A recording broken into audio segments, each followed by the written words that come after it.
Dalaygon ang ato ang buhi nga Dios nining matahong nga kabuntagon. Ang Dios panalangin kanaton tanan labi na sa view nining ato ang video karon. O nining taknaa ato ang ipaambit ang ato ang pag summarize sa tanan, no, nga unsa ka importante ang pagpabautismo, no. So karon ato ang basahon ang Mark 16:16. Ang motuo og magpabautismo maluwas apan ang dili motuo pagahukman sa silot. So ingon ani ka importante ang bautismo, mga igsoon, ang motuo og magpabautismo. So dili lang dahil ta kutob sa pagtuo ra, kundi gibutangan jud siya og magpabautismo maluwas, no. So kabahin sa kaluwasan ang ato ang pagpabautismo. So imposible jud kaayo nga maluwas ang usa ka tawo kung dili siya moagi sa pagpabautismo. So kinahanglan jud siyang magpabautismo nya. Nganong magpabautismo siya atong i-discuss Mateo 3:15 aron nga pagtuman sa tibuok pagkamatarong, John 3:5 aron ka makasulod sa Kingdom of God, sa Matthew 28:19 nganong kinahanglan tang magpabautismo aron nga mahimo kang tinun-an ni Jesus Christ, no. O sa Mark 16:16 aron ka maluwas, sa Lucas 24 aron nga ang paghinulsol ug ang pagpasaylo sa sala imuhang madawat, ang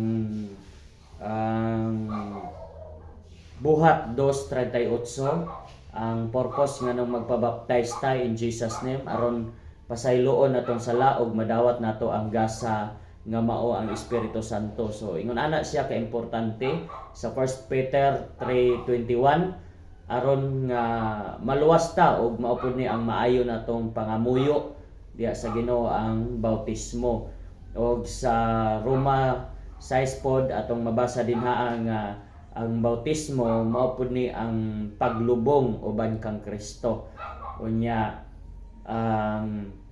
ang bautismo mao pud ni ang ato ang pag register sa ato ang pangalan sa basahon sa kinabuhi, mao ni ang pagpakatao pag-usab mga igsoon. So mao na nga hatagan gyud kaayo nato ni og dako nga pagtagad kining pagpabautismo, no. Labi na kanato nga dunay pagtuo diha kan Jesus Christ, og mao man ni ang prerequisite, mao ni ang requirements bago bautismohan ang tao. Kinahanglan nga siya motuo, no, makadungog siya sa mga pulong sa atong Ginoong Hesukristo. Yaman kung motuo na siya, maghinulsol siya, no, maghinulsol, mobiya siya mga sala. Pag kumaniya og hinulsol, kinahanglan siya magpabautismo aron nga sa hingpit pasayloon ang iyahang kasalanan. Dira nagsugod ang ato ang pagkamatarong nga gikan sa ato ang buhi nga Dios. Tumano nato ni kay sa Mateo 28:19, great gitawag ni siya Great Commission, mao ni ang dako nga sugo nga kinahanglan natong tumanon mga igsoon. So that's why giawhag nako ang tanan labi na nga nag-view ni ining maong video nga magpa-baptize na kamo, no, in Jesus name for the remissions of sin. So salamat, no, sa inyong pagpaminaw sa pulong sa Dios.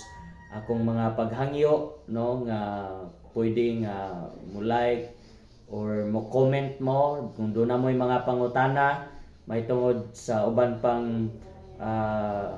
pang diskusyon nato dra sa Biblia, pwede mo maka-comment o paki-share na lang pod mga igsoon. Dalaygon ang ato ang buhi nga Dios, mao ni ang suporta nga akong ipangayo diha kaninyo sa ato ang video. Dalaygon ang ato ang Ginoo.